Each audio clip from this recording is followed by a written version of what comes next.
Welcome to Radical Remembering with psychologists Dr. Norissa and Dr. Bukky. This is a weekly conversation where we explore the ways we've internalized oppression and consider what it really means to be liberated. Each episode will leave you with intimate knowledge of the liberation process, sprinkle a little healing magic, and leave you with wisdom for your journey.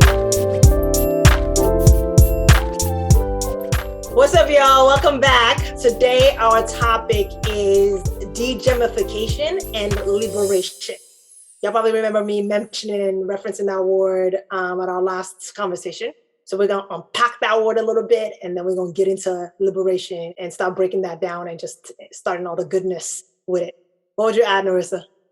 No, nothing else to add. I'm just curious to pick up where we left off. What is DeGEMMification? And I guess it starts with the identification of what GEMMification is. Yep. So let me start y'all by saying GEMMification is the word gem, really it stands for good, effective, mainstream minority. And it is a word that Dr. Kenneth Hardy came up with. And it's critical that we give credit to the brilliance of Dr. Hardy, because he just is amazing. But essentially when the first thing that's important for us is when we're talking about GEMMification or DeGEMMification, the first thing we want to break down is what it means to be a gem. And so one of the things that people have been talking about, scholars have been naming, but what Dr. Hardy has done is put in a beautiful package so it's easy for us to really understand and digest, is this idea of the ways in which institutions, all of the different institutions that we're engaged with, apply what Dr. Hardy says, subtle and persistent pressures, right, to people of color to fit into the prevailing racial norms of a setting, usually predominantly white institutions, right? So essentially, in my mind, it's the process through which, because of white supremacy and white supremacy ideology, right, it is a process through which POCs are expected and reinforced and coerced into relinquishing who they are racially and therefore culturally in order to be mainstream, right? And when I say mainstream, it's essentially being white-like, near white, anything but POC identified. And, Norissa, when I've heard you talk about it, you use the word enforced assimilation. It's the exact same thing as what we're talking about that, right? And so part of the way I just think about it is my just cut to the chase way of saying it, and y'all probably cut to the chase. Bukky rarely cuts to the chase with all the different words I have. But the gist is the whitewashing of POCs, and that happens through our engagement and through engagement with institutions. And it is without our awareness, and it perpetuates our own internalization of showing up with whiteness and culture in terms of our consciousness. It's essentially the process through which we start to internalize white supremacy and ideology and are acting it out and living by those rules and operating with those rules as the primary way and lens through which we should be doing all things. All right. And so, for folks who are newer to the conversation and just really starting at the beginning of your conversation, whenever we're talking about, actually, let me ask you, the nurse, let me bring you in here. When we talk about white supremacy, can you break down for the audience, when we talk about white supremacy ideology, can you break down for them what that is, what that means? Mm-hmm. White supremacy, it's always so hard to simplify to, abstract concepts, right? So white supremacy really just speaks to the ways whiteness has been normed within institutions. And similar to what you were saying, so the ways whiteness has been normed in institutions and the way that it is enforced and reinforced by way of violence, and that violence doesn't have to be physical, to make sure that people are in line with what that ideology is. And it can manifest in a number of ways. Tema Okun, in her 2010 book, and then she revised it also in 2020, it could be found on her website, talks about characteristics of white supremacy culture. So paternalism, so leadership has to be top down. I tell you what to do, how to do it, and there's a lack of transparency. These are just some of the characteristics. Objectiveness, the written word is worship. And so for other cultures, all other cultures who value oral traditions, that is not valued. Securing white comfort. And so making sure that we're, everybody, quiet, don't shake, rock the boat and different things like that, about naming whiteness and racism as a problem and all those kinds of things. So basically it's like it's a whole system in operation to maintain the quote unquote supremacy of whiteness. And it operates in all of our institutions and societally.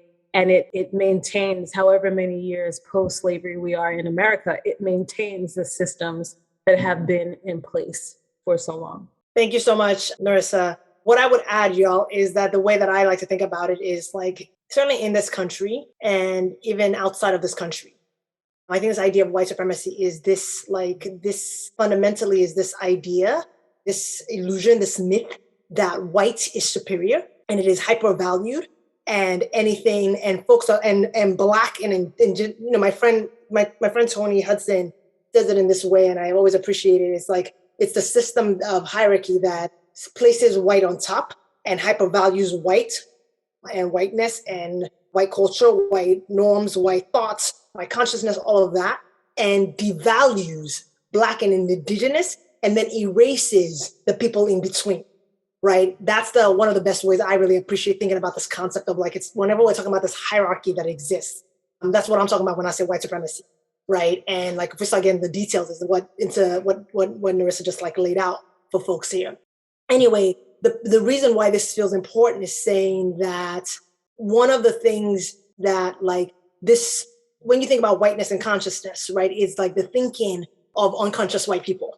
Right. And so one example, right, is this idea of like being colorblind, right? We're all the same, right? And we have similar experiences. Yeah, we're all humans with different lived backgrounds, but there is a denial and a dismissal, right, of structural and systemic racism, right? And so part of the ways that this system is one of the tactics that has been in place and has been put in intentionally, right, has been the use of like different racial oppression and racial suppression tactics, where we're having an experience, but if we're all the same and there is no racism, right, then what's actually happening here? So then we don't even have language to be able to talk about the experience we're having.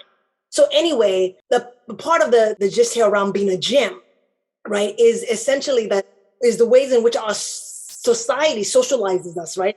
From, if you think about it, like until the murder of George Floyd, right? And even after the murder of George Floyd and the rest of the folks who were like being harmed daily, right?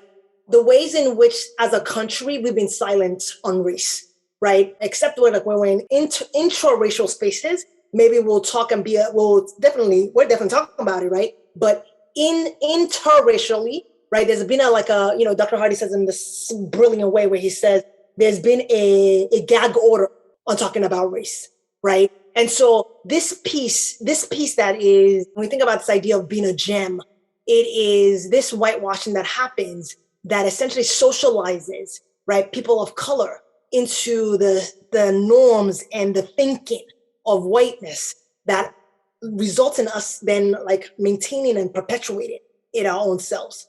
And so Dr. Hardy named this, so GEMMification is the process through which institutions do that, right? And what the end product is us becoming GEMMs, right? And so that's what Dr. Hardy sort of his work has like what he did with his work.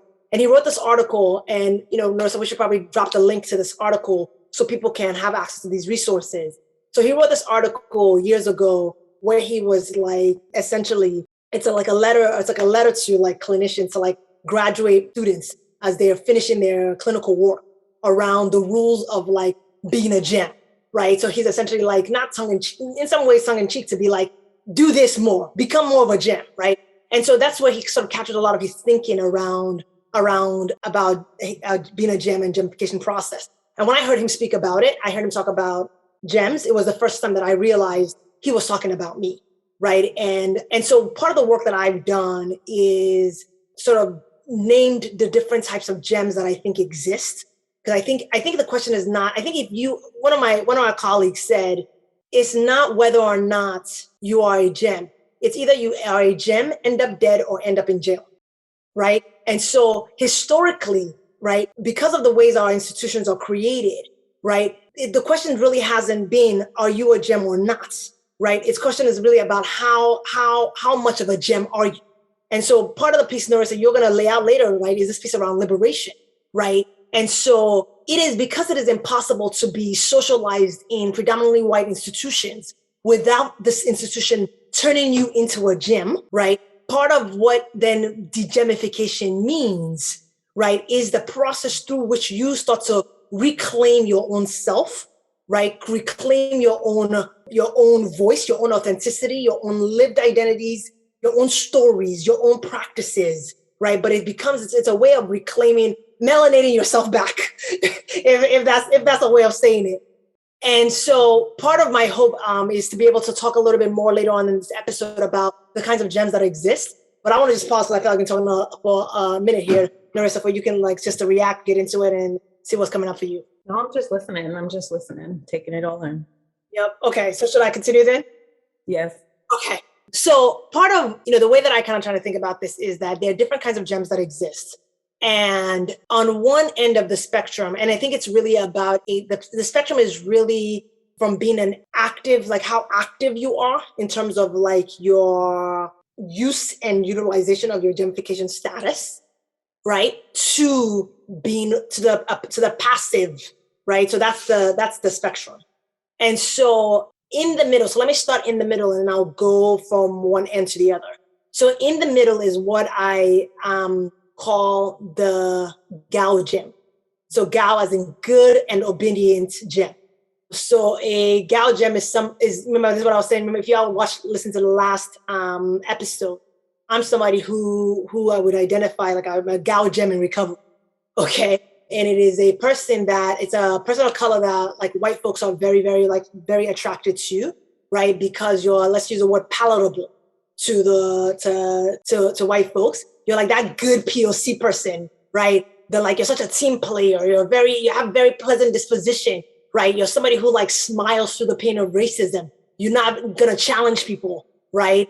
When people give microaggressions, like you're gonna just, almost like swallow it in silence, right? But it's this piece around like, just like always maintaining this like positive disposition, right? In the face of, you're the easy person to talk to. You're not like the other folks of color, right? You're not, right? So it's the person that is a like POC person who like, if you talk about race, if you're going to talk about race, you're going to do it you're going to do it in ways to very, make sure you're not activating like white people, right? So, and whether that's a conscious process or an unconscious process, but that process is happening internally for you, is always around like prioritizing white comfort.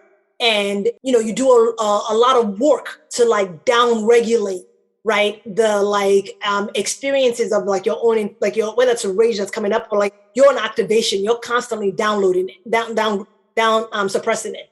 So it's like, essentially the piece is like, it's not that the GAO gem is somebody who like, it's like the GAO gem, I don't know how to say this, but it's almost like in my mind, it's like the GAO gem is because of your relative privilege to like, because of your relative privilege to true class, a GAO gem is like in constant proximity to whiteness.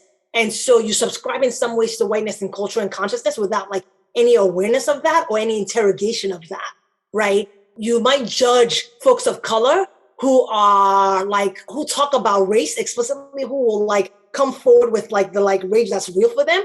Like you talk about people who are being too pro-Black, right? You see people who are pro-Black who are like, you see people as like being on the extreme. There's too much activation, right? And my fundamental belief is that GAO gems essentially have not had access to a teacher, a mentor, or guide that really offers the critical analysis, like the education, the interrogation that really supports them in really seeing race and racism and really helping them face their own pain and oppression, right? Because of like what it means to live in a racist society. So a GAO gem, I think, is often educated and is like really educated and like conscious about other forms of marginalization. But when it has to do with the race, it's more of a hands-off kind of approach to race.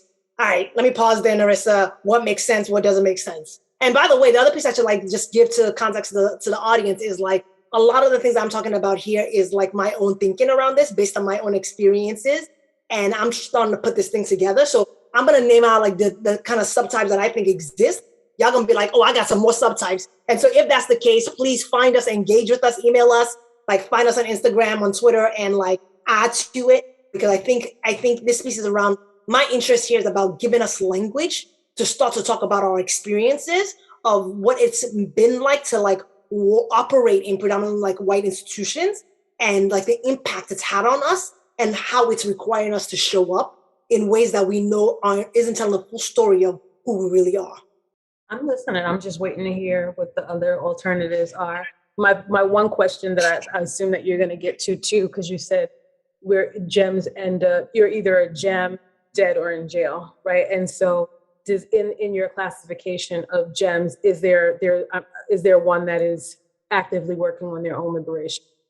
Right. So I think the piece is saying, because of how punitive this system, so that quote I was saying is a quote my a colleague gave me that I thought captured it, is saying, if you think about the way that like in our society historically, this is the paradigm we've certainly been operating in, is that because of how punitive this system is to actually, right, for folks who are explicit and talk about race and racism, and we're not mincing words around people who are in fact engaged in their liberation, right? There's a target that gets placed on your back. Mm-hmm. There's a target that gets, so part of the reason why a lot of us folks of color are maintaining our GEMMification is because we don't know, is it even possible to survive in this system, in a racist society, right? Liberated. So a lot of us are in ambivalence and are maintaining our GEMMification because of our fears of the consequences that to become DeGEMMified, to become liberated, is going to actually cost us success. So I don't necessarily believe that those are the only options now, but I'm saying that the way that our society has erected it is that like, if in fact you are, those almost like as if like those are the three options, is that's almost like what we see when we are coming up into the school system, right? Mm-hmm. Who aren't doing well, who, right? So is that making sense at all? Totally. Let's also make clear, what are the consequences? Like, I mean, and I can also jump in too, but so what are the consequences of not going along with the programming? You know what I mean? So what happens when somebody goes against the system? Because you said that put a target on your back. So let's talk about that. What does that look like in school? Let's let you talk about that. Go ahead. Okay. So, I mean, some of the things, so you might not get that promotion. You might not be deemed a team player. You might be thought of, if you're a Black woman, as sassy and loud, or a Black man in stereotypical ways is angry and aggressive, or, you know, whatever, if you're another person of color, whatever stereotype goes along with that. And so you're not afforded the same social mobility.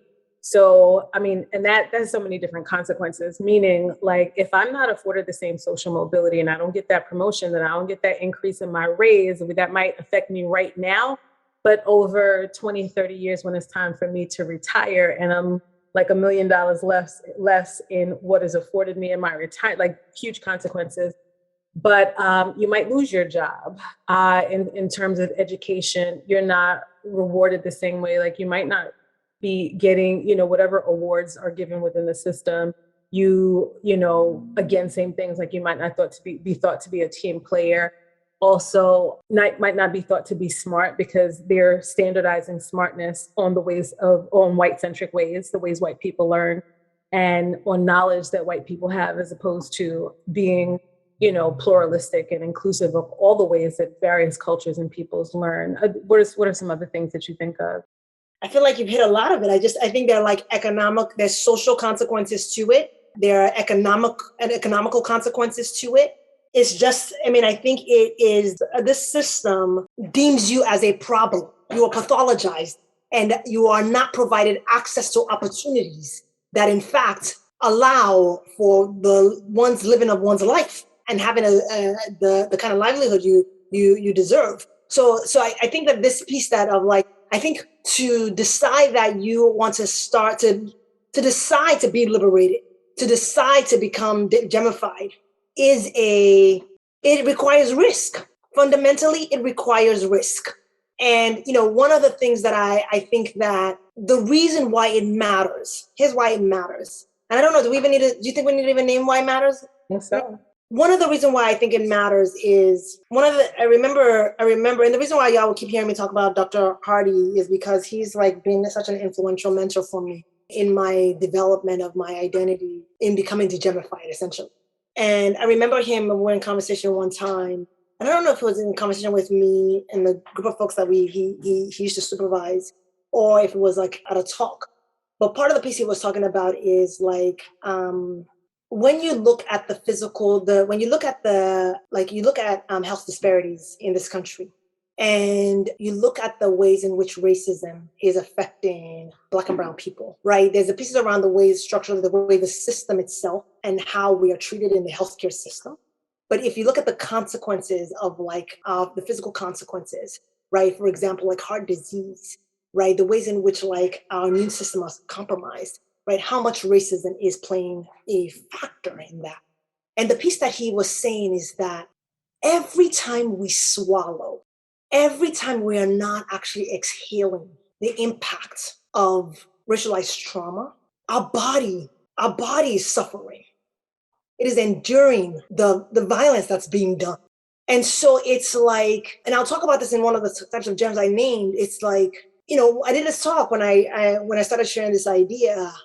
And somebody jumped on and asked this question of everything you're saying here makes a whole lot of sense to me. And I'm noticing that I'm actually socializing my own children, be gems, right? And so the piece is saying we're paying a consequence anyway. Our body is paying the consequence anyway. Like, if you look at our mortality rates, we are like, let's not be deluded to think that like we play by the rules of the system and you're good, right? Nah, our bodies is keeping, like the Bessel van der Kolk talks about, our body's keeping the score, right? And so this is the piece around like why I think this is the reason why I think it feels important, is saying that whether or not we want to tell the truth or not, our bodies are telling the truth about what's happening anyway. What would you have? No, absolutely. I'm thinking also, and thinking of the some of the ways we're excluded from these systems and the impact. Isolation too, right? So some of the consequences, isolation, you don't have a peer group or a feeling of belonging within that system. And we're hardwired to connect, and that disconnection is painful. Also being silenced, right? So, I mean, we'll talk about how we self-silence, because we've learned that as a means of survival within the system, but you're also silenced, right? So I remember one time I was emotional about something, and I didn't want to speak because I was emotional. So I just dropped it in the chat box on a Zoom meeting.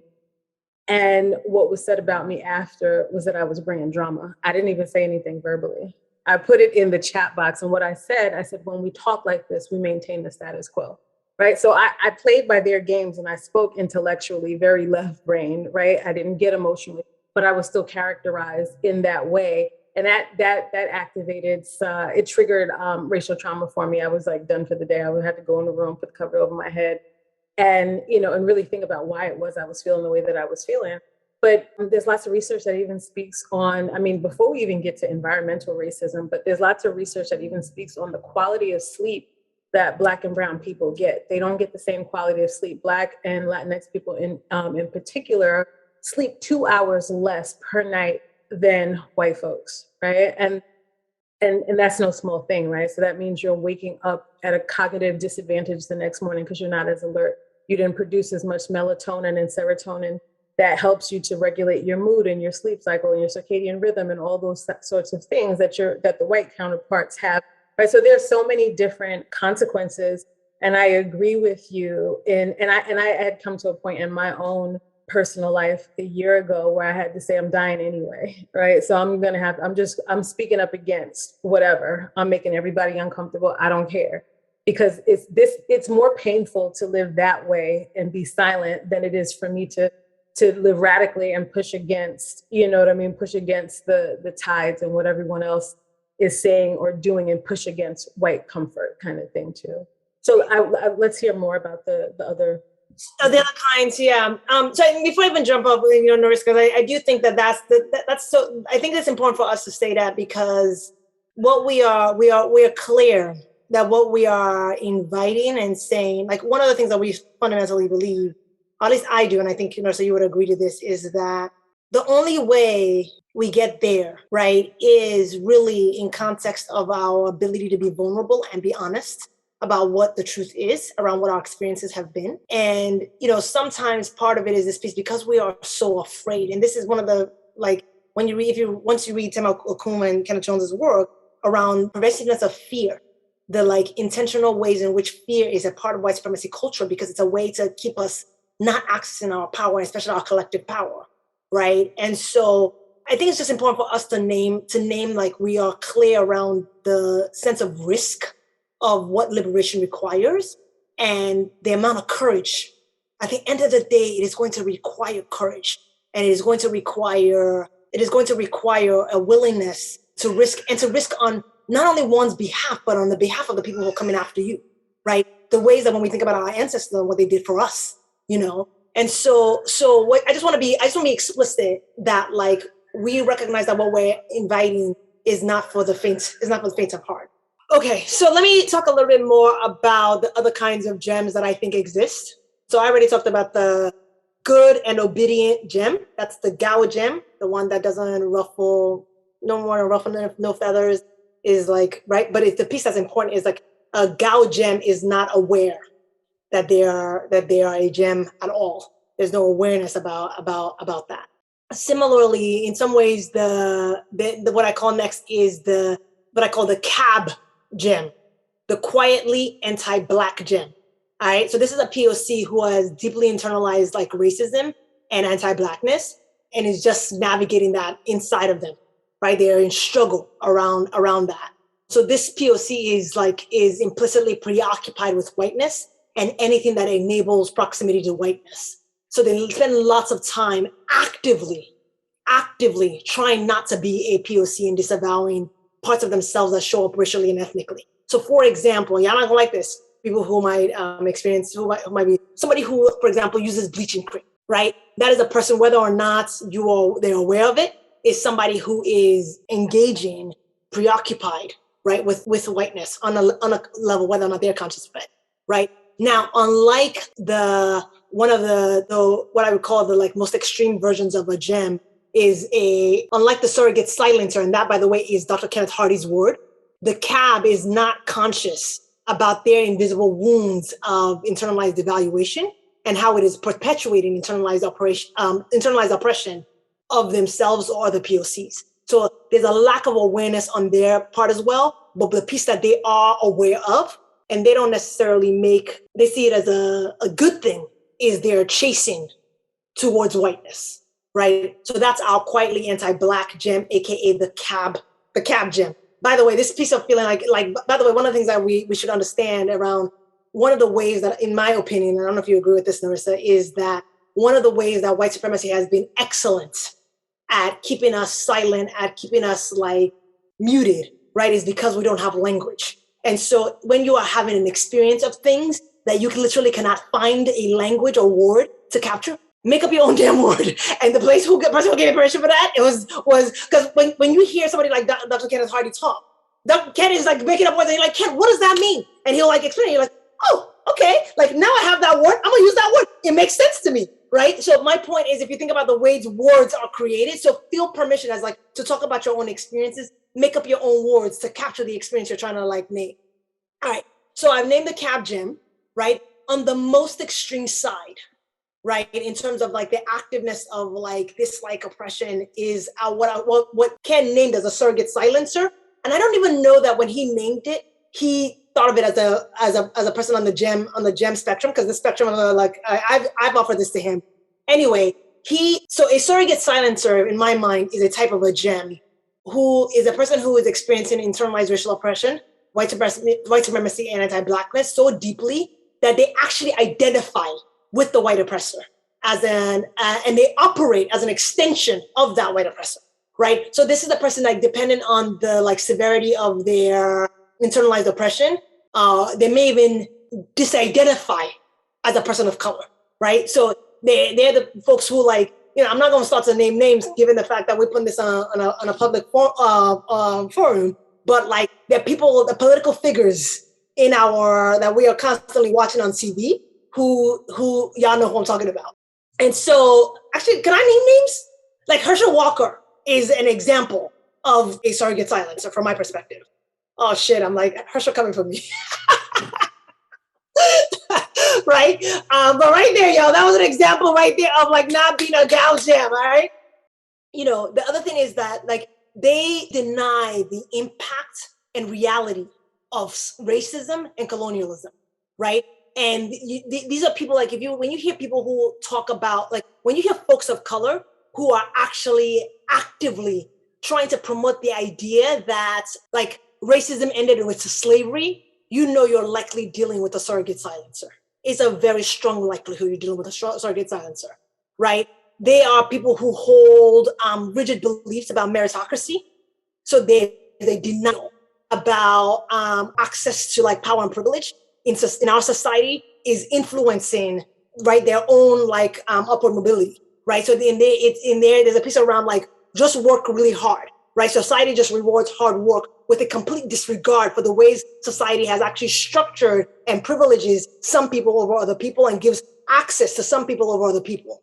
So the other piece too that I would say is that the surrogate silencer is usually people who hunger for power and likely as a way of coping, right? And they actively use their power and privilege, right? Whether that's based on their like role, their class, like, or another social identity, but they actively use it to actually oppress POCs, right? As a way of actually, my belief is that it's a way of actually experiencing superiority. And it's really around coping with their own deep wounds of internalized evaluation, right? So put it like this, if you're not sure about what I'm still meaning by the surrogate silencer, if POCs were like permitted to join the KKK, surrogate silencers would be part of the KKK.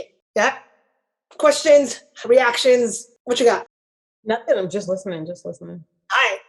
Then the next, if you go and start moving towards the like on the other end of the spectrum, right? Remember I said there's like in the middle is GAU. So you got the GAU gem, right? Then you have the CAB gem. Then you got the surrogate silencer, right? Now to the right of the GAU gem is what I call the part-time gem, right? The partial gem, okay? And this is the POC who is choosing to operate as a gem consciously and intentionally as a survival strategy.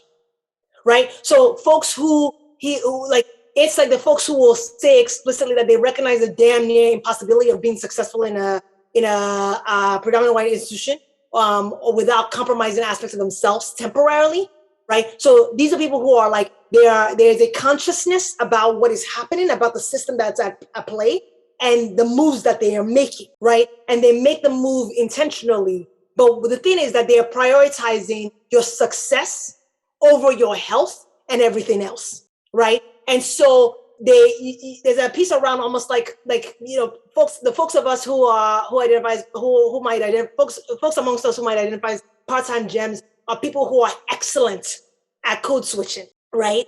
And there's a piece around operating with the like the cultural schizophrenia, right? Without recognition or regard really for the personal consequences of doing so. So it's like this piece around, like there was a while, like for a minute there, like there was all these TikToks that were going around where people were kind of showing like, when they go to work, here's my work face, right? And here's my work voice. Really, those are people who are illustrating, I'm a part-time gem, right? So it's an active, so there's also this video, Sterling K. Brown did this video after the murder of George Floyd.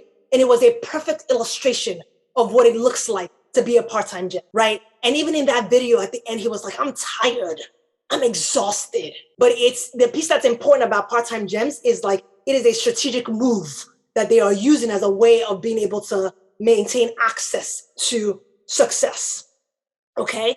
I just want to interrupt and say, I think of people like that who have named their children things that, I don't want their name to sound too ethnic. So they'll name their children Eurocentric sounding names or quote unquote neutral sounding names for that. And yeah.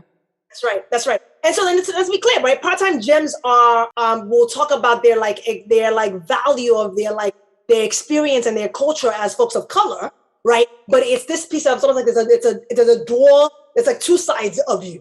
And really the part of that gets shown is based on the context of who you're with, all right?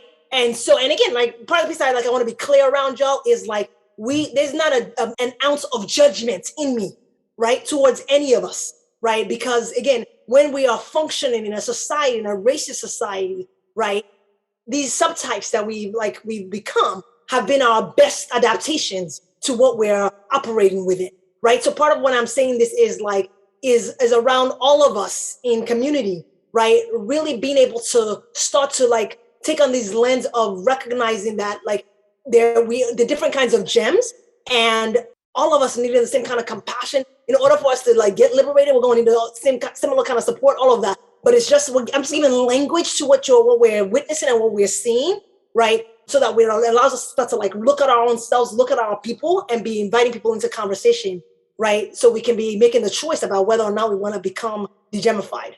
All right. So the last one I have, right, is what I call a dox gem. All right, which essentially is a docile gem. And really the reason I call dox, I hated the word docile, but it feels like the piece that I had to come up with a word though, right? So if somebody has a better language or better terms, please, I'm open to suggestions. But a dox gem is pretty much somebody who started out as a POC that was initially a part-time gem that ultimately collapses into docility, right? And so this is somebody who is living with the wound of the assaulted sense of self, hopelessness, voicelessness, and they are ultimately exhausted by the cultural schizophrenia, having to switch all the time, that they ultimately collapse into a shell of themselves, and they don't even bother anymore. They're just done. It's like people like you are with them, but you're they don't really feel like they're there anymore, right? Because they're just so exhausted, right? Of having to live with this two, having to go back and forth between these two different sides.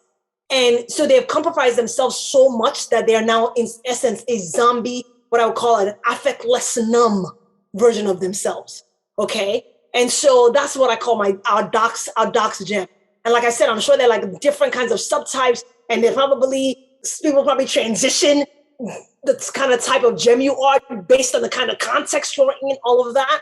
But I think this point is saying that is trying to start to give name to the kinds of gems that exist. And by the way, the other piece I should tell you about, Norissa, is I actually created a quiz to help people be able to kind of rank how DeGEMMified or how GEMMified you are, right? So you take this quiz and it gives you a score, and it's a very it's still very elementary level, but it'll be interesting if at some point if I ever want to share the link with people to be able to get that and hop on that and see how you rank in terms of your GEMMification status, right? But again, our whole conversation here was really about DeGEMMification. The whole reason why we're in this conversation is actually about DeGEMMification. And the fundamental belief that I certainly have and Norissa has is that we don't have to do this. We don't have to operate by these rules. And really, how powerful would it actually be if we were all collectively deciding, right? How would we be actually dismantling white supremacy, right? Collectively, if we were saying we're no longer going to play by these rules anymore. So DeGEMMification is a process. It's an intentional process that I believe that we go into, right? To start to reclaim ourselves and to become liberated. And so I'm going to turn it over to Norissa to start to lay out and start to talk a little bit about specifically what liberation is.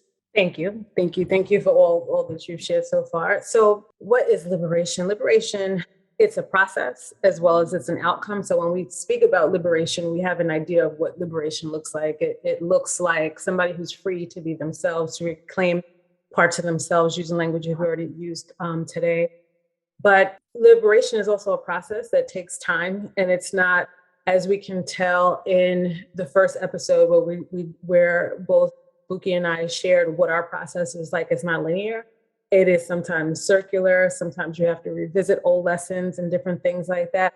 But really, it is about coming into right relationship with our power, right? And so when we're living in oppressive systems that tells us that we have to be this way or else there are consequences, what we do is yield some of our power to that system so that we can be able to survive. Again, no judgment, building on what you said earlier, no judgment. It has been a means of survival, because a lot of times that these consequences are not, they have been immediate death, right? And they have been long-term death, like death by 1,000 cuts. death by the excretion of cortisol and other stress hormones in our system that leads to hypertension, all these kinds of things, later on development of diabetes and all those kinds of things. So it has been so necessary, but what liberation says is no longer. I'm going to be aligned back with my true essence, and my true essence is power, my God self, you know what I mean? Like the truth of who I am, I'm not giving away. That essence of who I am, I'm not giving away anymore, right? I also like to think about the other side of that, right? So I could be yielding to the power that is impressed upon me, but I could also be abusing the power that I do have, right? So I'm not talking about abusing that power. I'm talking about being aligned and in right relationship in a restorative place with our own power, right? And so what that looks like is not being complicit with our oppression anymore, right? So so I'm not self-silencing anymore. I'm not allowing things to go on that are harmful to me or the people around me that are oppressive dynamics, that are the exemplification of they promote the same racial hierarchy. I'm going to disrupt and dismantle when I see things that are going on, or else I'll leave and exit the system, right? That if I see this happening, and I won't, be a part of it anymore. So liberation really is just this process of realignment, and that's really just how I think about it. And it's different for everyone.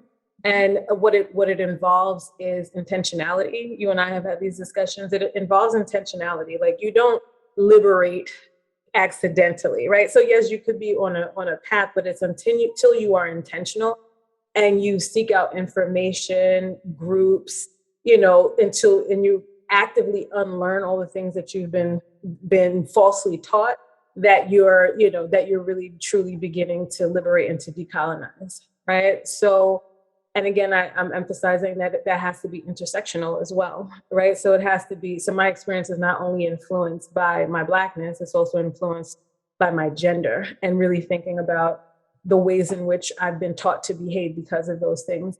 And so, I mean, that really challenges us to be introspective about all things, including the ways that we were raised, right? So a lot of times, if you look at how we are raised, you mentioned how someone in your audience said, like, well, I'm raising my children to be gems, right? And so what we tend to do, unless we are enlightened, unless we have had awakening of our consciousness, what we tend to do is raise our children for the environment that we knew, because we're thinking that they're going to be, in that same environment. So what you even see across races, that people who are lower class raise their children to be conformative, right? To conform to their environment, to be able to, to navigate, right? So if I'm a factory worker, conformity and, following the rules and all those sort of things are necessary for my own survival. And those are the things that I teach my children. Shut up when I'm talking, right? Don't answer me back. I don't want to hear your input. You know what I mean? All those kinds of things are reinforcing those concepts, and that is what they exit and go into the world with, if we're not challenging them to think critically and different things like that. So does it happen that, you might be from a lower class environment, but raise them with principles that challenge critical thinking? And yes, it does definitely happen, but not without an awareness first, right? So I can think definitely even about the ways in which my gender has influenced the ways that I've been raised, right? And so, that women are supposed to be, I was not raised to be educated. I was raised to be a white, right? So from the time I was, which so it makes sense that I was married the first time by the time I was 23, 24, right? Everything was about what man will want you if, my value being that. But also my race had something to do with it too, because you have to be, don't be like this and don't be like that, because you don't want people to think, as opposed to just be who you are, right? And just be comfortable being who you are and let the environment adapt to you, right?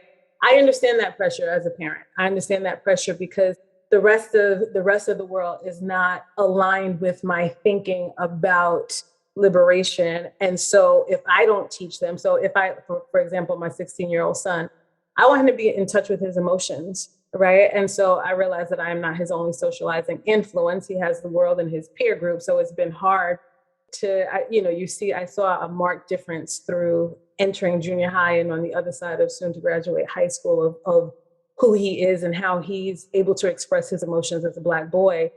And, so I'm saying this to say, like, I've wanted him to be able to say, I feel sad or I feel whatever. But because of, societal media, his peer group, he's not able to say that. So we were away last week and my husband sent him a text and was like, I miss you and Nuri, can't wait to see you. And he said, I bet you do. What do you mean, I bet you do? I miss you too. Like, that's an appropriate reciprocal kind of a response, right? But he's grown up in a system where as a Black boy, it is not okay for him to speak in emotional terms, right? And then at the same time, do I want to raise him in such a way? And I do. There are consequences if I raise him being attuned to his emotion, and everybody outside be like, oh, he's a simp. Like, oh, he's weak, or whatever terms we use to call men who are too emotional or different things like that. So really, if I am to step back and try to summarize all that I'm saying it's resisting the social pressures of conformity to behave according to systems of domination, right? And that is white supremacy, male supremacy, hetero supremacy, all those kinds of things. I don't know if I made that succinct. I feel like I made that longer than I've ever made it in life. But that to me is what liberation is.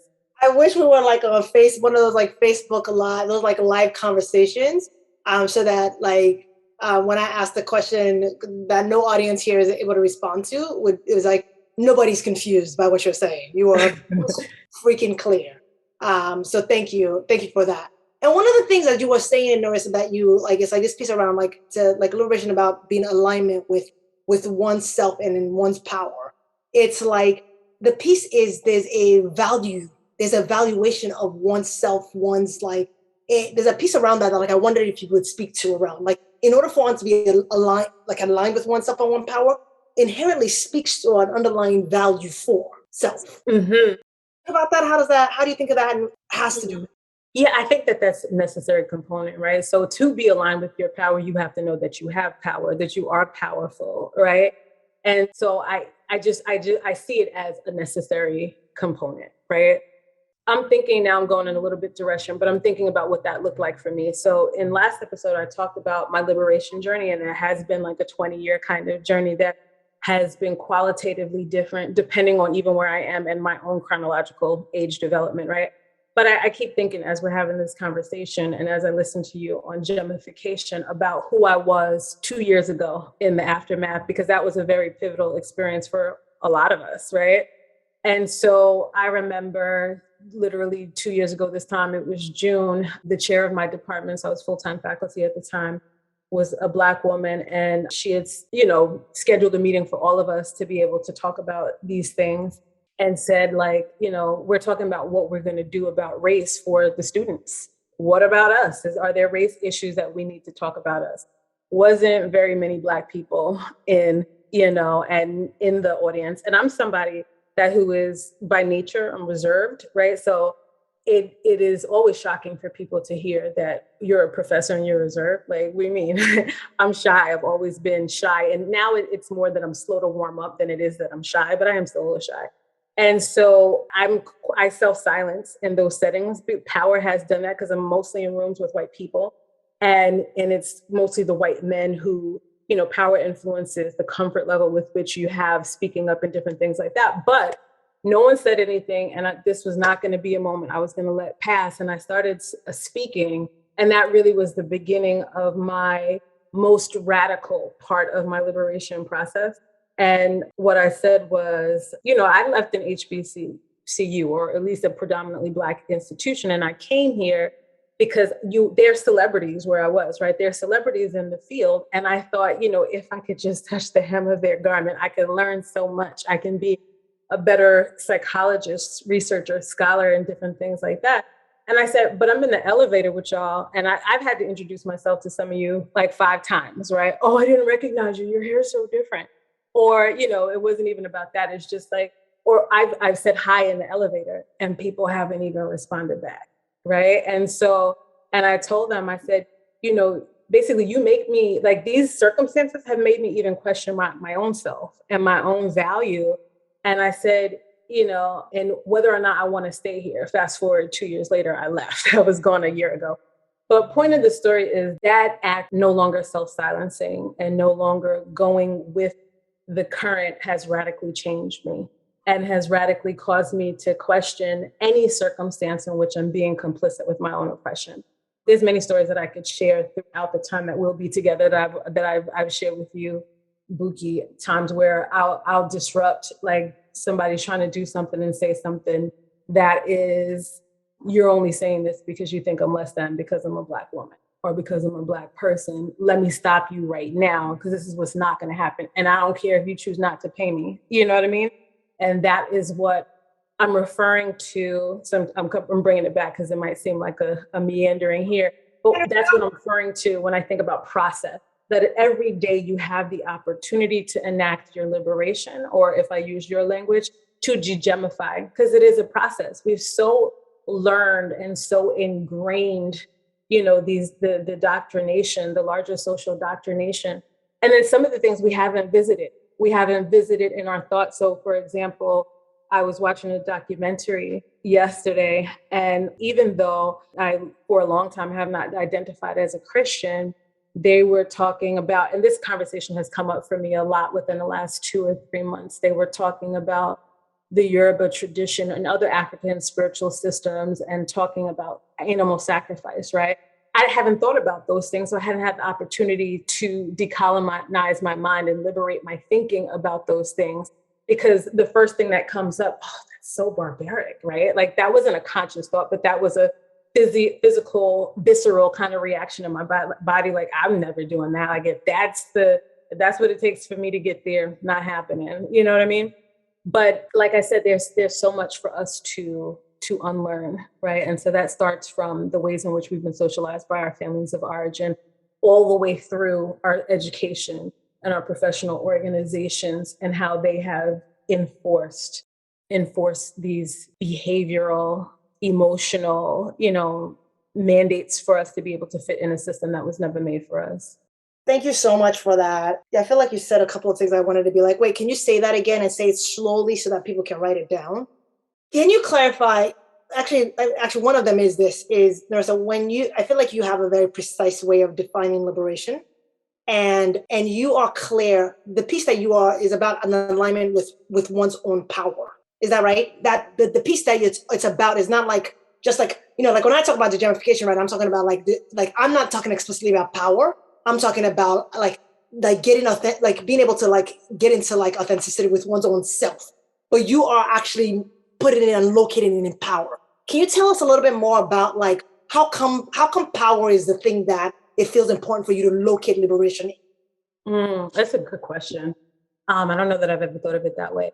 So one of the things, because when we're talking about hierarchies, racial hierarchies, we're talking about power, and we're talking about power being assumed up top and being taken away from those at the lower end of the hierarchy, right? And so our power has been taken away from us, and that influences the degree to which we're able to be free, right? And so another caveat here is that there are alternative ways of being, meaning we don't have to be in systems that are hierarchical. We can be in systems where there is shared power, right? So power with as opposed to power over. Power systems where there are power over, these hierarchical systems, racial hierarchies, are systems that are abusive, right? And take away one's agency, right? And so I locate this conversation in power because I'm speaking about power. I'm speaking about true alignment with ourselves, our souls, our being, like what we came here to do from a spiritual perspective. And it is, I think these social things are impediments or things that prevent us or slow us down from really self-actualizing and being our best and most powerful self. So all of this is about power, you know what I mean? So I can't see it any other way than through the lens of power. And how I came to this definition, it was really, I was preparing a talk really, and it was like a download, right? And so like something you knew without knowing you knew, and it just came so clearly at the time. And I had been I heard Fanya Davis speak about restorative justice, right? And so Fanya Davis said that restorative justice is about people coming into right relationship with those that they've harmed, right? And so in thinking about oppression and thinking about oppression being harm and justice being the answer, then restoration and justice internalized has to be about being in right relationship with ourselves and with our own power. And that's where that comes from for me. Thank you.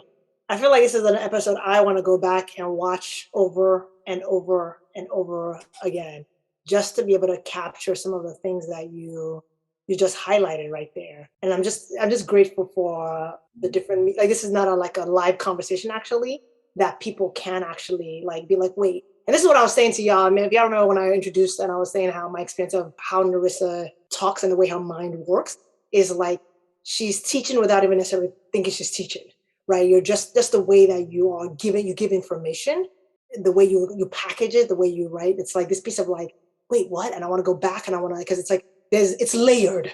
It's layered, right? And I'm going to get one part of it now, and I'm going to listen to that again and then get another part of it later again. It's almost like the way you sometimes talk, and I don't know that your spirit is so powerful that it gives information multi-layered, and my mind can hear one part of it now, and when I listen later, I can hear the other additional important parts as well. I got to listen again. You see what I'm saying? So anyway, I just really appreciate the ways that you've summarized that for us. And I think that's been part of what's been exciting to me about our conversation, right? Because when I'm thinking about DeGEMMification, I'm thinking about about getting into authenticity with oneself, right? But this fact that you then located and said, no, it's about power, and it's about our ability to utilize our power to be dismantling power structures that don't serve us, right? And the ways that we're using it against our own selves internally, right? It starts to be a way that we operationalize and the value of authenticity of oneself, Thank you. Yeah, I was feeling like that when you were talking about GEMMification too. This is definitely a rich conversation. Yep. Part of the thing, and I think as you've thought about liberation, Norissa, at this point, do you feel like I don't know if this is the right word, codified it enough to be like, here are the phases, or here's the when we, part of what our hope is to start to talk more a little bit about what we believe about the process of what it looks like to actually in concrete ways, so that our audience members are actually hear practical strategies, right? And our hope is to be able to bring different guests on that are really telling you their own stories and all of that. One of the questions that's sort of coming up for me as I'm just listening to you today is can you speak to if in fact, in terms of phases or stages, have you thought about that, and tell us what you've already come to around that? I actually have it written down in a book, but I forgot. I think of it as I'm sure there are I think of 3 phases, but there are subparts to each of the phases, and I'm not sure if I'm going to remember this as I wrote it.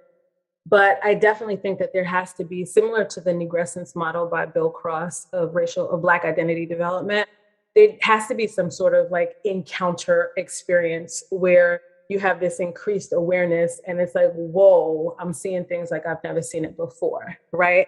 And then this discomfort with where you are, a disequilibrium between where you are and where you want to be in terms of your knowledge and actualization of liberation and or DeGEMMification. And then it has to be, there's an intentional working towards. And then that intentional working towards involves an individual component as well as a collective component. So individually, I have to be actively seeking information to challenge and to undo and unlearn all the things that I've been learning.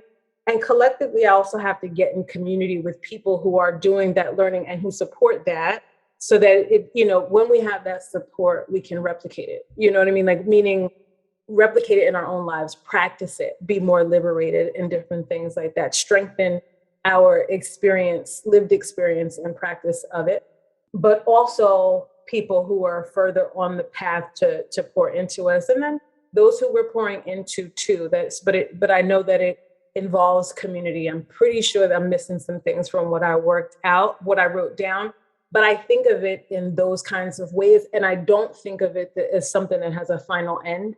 I think of it as something that is ongoing and that continually involves acquisition knowledge of yourself, like your own, if we're talking about Black liberation or, a person of color, what have you, it involves also coming back home to yourself, right? So what are my ethnic cultural values? What are my, different things? I've been thinking a lot recently, and it's something I wasn't conscious of until the last couple months or a year. My great grandmothers on my father's side, both his grandmothers, paternal and maternal, were very instrumental. So African traditional religion was banned in Trinidad, right? They were instrumental in terms of their own spirituality and being leaders in bringing it back into Trinidad and practicing it in a very revolutionary way, and about how that lives in me. And I have to come back to that knowledge and live that knowledge. And I find myself being drawn to West African. Granted, I definitely have Nigerian and Ghanaian roots, mostly Nigerian. So it makes sense that I'm gravitating to West African traditions as well. But I forget where I was even going with this, but coming back home to self. And when I say self, I also mean ancestry, not just this individual, because our sense of self and identity is not the same as the Western self of sense and identity, which is just the singular, but I'm speaking about the collective. Thank you for that. It's, I don't know that people know this, is that, other than Norissa and I knowing that we were like, there's body of work that we're like involved in, where there's lots of overlap and similarity. And we were like, just our spirit and our vibe, we're like, let's just do this thing, right? It's interesting. The reason I asked that question is because in my thinking, I had laid out that there are three phases to DeGEMMification, or 4 phases. 1 is awakening, 2nd is preparation, 3rd is taking steps, and 4th I call maintenance, and it requires tools.